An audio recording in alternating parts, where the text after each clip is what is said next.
اور جب زمین کا لاوا اتنی کثرت کے ساتھ باہر نکلے گا تو یہ جتنے آپ کو سمندر نظر آ رہے ہیں یہ سمجھ لیں بہت بڑی بڑی ایک دیگیں بن جائیں گی جن کے نیچے آگ جلی ہوئی، اور جب یہ پھر پانی ابلے گا تو پھر یہ باہر نکلے گا۔ سونامی کے فارم میں آج تو ہم اس چیز کو آبزرو کر سکتے ہیں کہ جب سمندر کے اندر لاوا اگلتا ہے تو یہ سمندر بہنا شروع کر دیتا ہے، یعنی اپنی جو باؤنڈریز ہیں اس سے بھی باہر نکلتا ہے، کئی کلومیٹرز تک کوئی بھی راستے میں چیز آتی ہے وہ بچتی نہیں۔ تو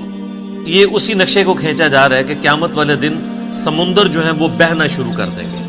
یعنی اس طرح ان کے نیچے گرمائش والا معاملہ ہوگا۔ وَإِذَا الْقُبُورُ بُعْثِرَتْ، اور جب قبریں زیر و زبر کر دی جائیں گی، اکھاڑ دی جائیں گی قبریں، ظاہر ہے قبروں سے مردے باہر نکلیں گے، اور پچھلی صورت میں ہم پڑھ چکے ہیں کہ اللہ تعالیٰ یعنی ان کا ایسا کوئی سافٹ ویئر فٹ کرے گا کہ وہ سب کے سب جو ہے وہ میدان محشر کی طرف جمع ہونا شروع ہو جائے۔ عالمت نفس ما قدمت واخرت، ہر جان جان لے گی جو کچھ اس نے آگے اعمال بھیجے تھے یا پیچھے چھوڑ کر آیا تھا اپنے اثرات، یعنی کئی لوگ ہیں وہ اپنے اعمال تو آگے بھیجتے ہیں اور ساتھ ہی ساتھ دین کا ایسا کام کر کے جاتے ہیں کہ پیچھے اس کے اثرات باقی رہتے ہیں، جو لوگ اس کے اوپر عمل کرتے ہیں اس کا ثواب بھی اسے ملتا ہے،